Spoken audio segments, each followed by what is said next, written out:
Bismillahirrahmanirrahim. Assalamualaikum warahmatullahi wabarakatuh. Selamat pagi. Jadi hari ini kita akan melanjutkan materi di dalam mata kuliah rancangan pembelajaran berbasis ICT.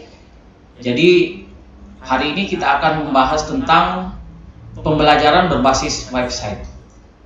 Nah, adapun tujuan pembelajaran dalam mata kuliah ini yaitu mahasiswa mampu yang pertama itu memahami konsep pembelajaran berbasis website. Yang kedua itu mengetahui manfaat dan fungsi dari pembelajaran berbasis website. Yang ketiga, mengetahui metode-metode di dalam pembelajaran berbasis website. Dan yang keempat itu adalah mengetahui kelebihan dan kekurangan dari pembelajaran berbasis website itu sendiri. Nah, adapun konsep di dalam pembelajaran berbasis website itu sendiri adalah bagaimana pemanfaatan internet untuk berkomunikasi dan menyampaikan informasi pembelajaran. Nah, jadi pembelajaran berbasis website ini itu adalah pengalaman belajar yang didapatkan dari kita memanfaatkan internet dan untuk bisa berkomunikasi serta menyampaikan informasi pembelajaran. Nah, di dalam pembelajaran berbasis website ini sendiri itu memuat manfaat yang dapat kita lihat di materi, bahwa yang pertama itu pembelajaran berbasis website itu memiliki unsur interaktif yang tinggi. Nah, jadi pembelajaran berbasis website ini ada interaksi yang terjadi antara siswa dan guru itu sendiri. Nah, jadi bagaimana guru memberikan informasi pembelajaran, materi pembelajaran di website, dan siswa itu bisa merespon, bisa mengakses informasi yang diberikan oleh guru di website itu sendiri. Yang kedua itu pembelajaran dapat menjadi menyenangkan.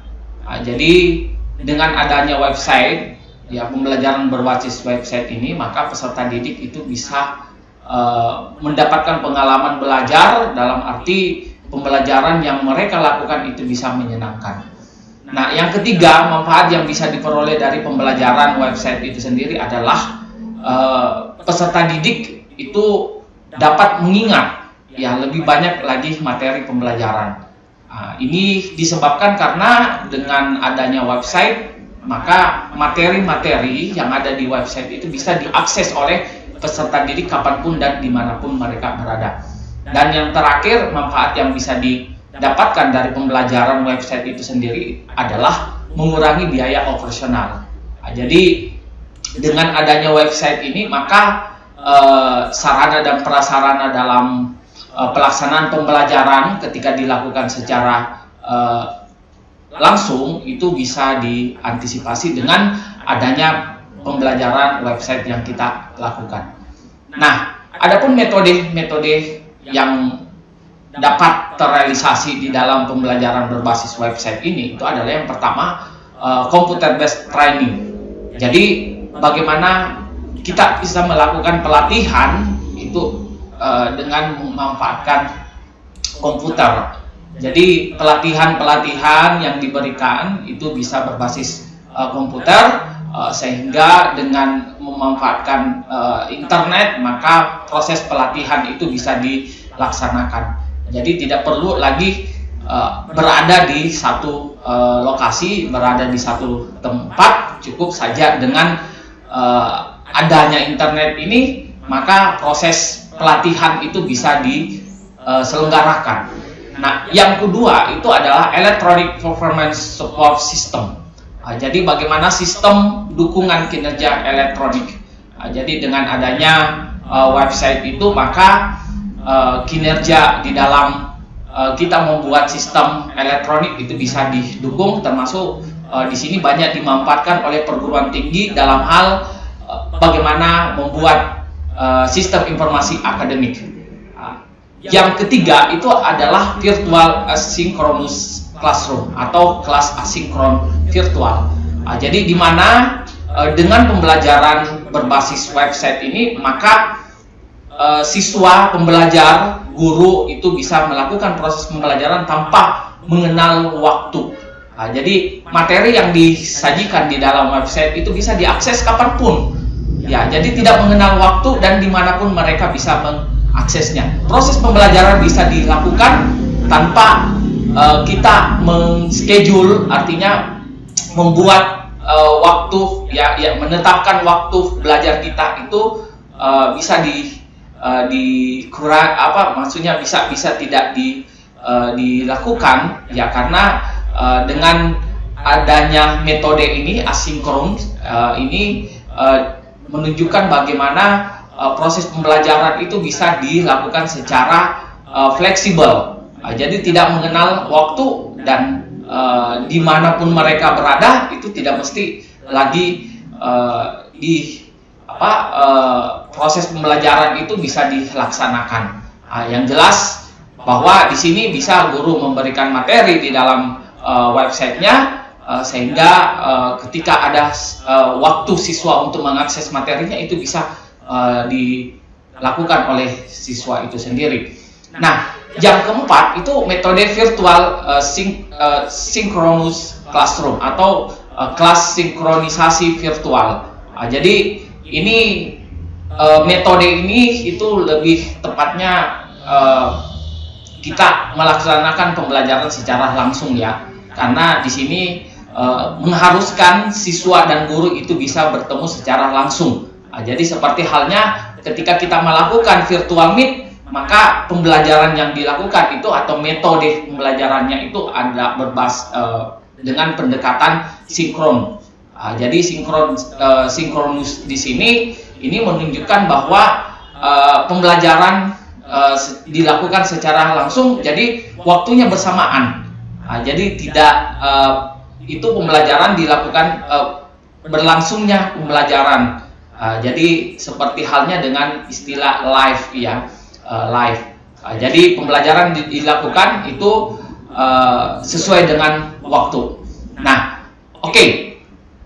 Nah, adapun kelebihan dan kekurangan dari pembelajaran berbasis website ini sendiri ini adalah yang pertama itu kelebihannya itu memungkinkan setiap orang dapat belajar dimanapun dan kapanpun. Jadi ini fleksibel, ya.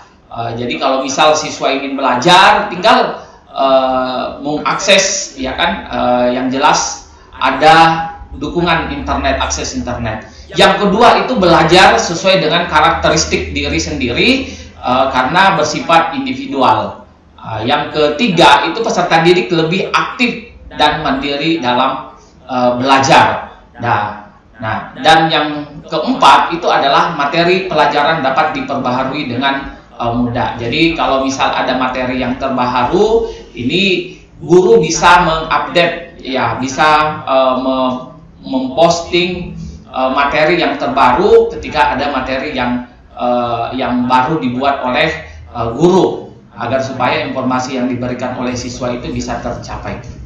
Nah, adapun kelemahan dari pembelajaran berbasis website ini itu adalah keberhasilan proses pembelajaran atau pembelajaran itu dilihat berhasil atau tidak itu tergantung dari personal atau kemandirian dari siswa itu sendiri dan motivasi belajar siswa itu, karena sangat ditentukan oleh kesiapan siswa di dalam mengikuti proses pembelajaran. Yang kedua itu kelemahannya adalah akses untuk mengikuti pembelajaran ini menggunakan ketika menggunakan website itu seringkali menjadi permasalahan, ya kan, bagi peserta didik, karena ya bisa saja gangguan jaringan, ya kan, atau jaringan dalam mengakses itu dapat terkendala, ya, artinya adanya gangguan jaringan sehingga materi yang disampaikan yang tersaji di dalam website itu bisa tidak dapat diakses oleh siswa.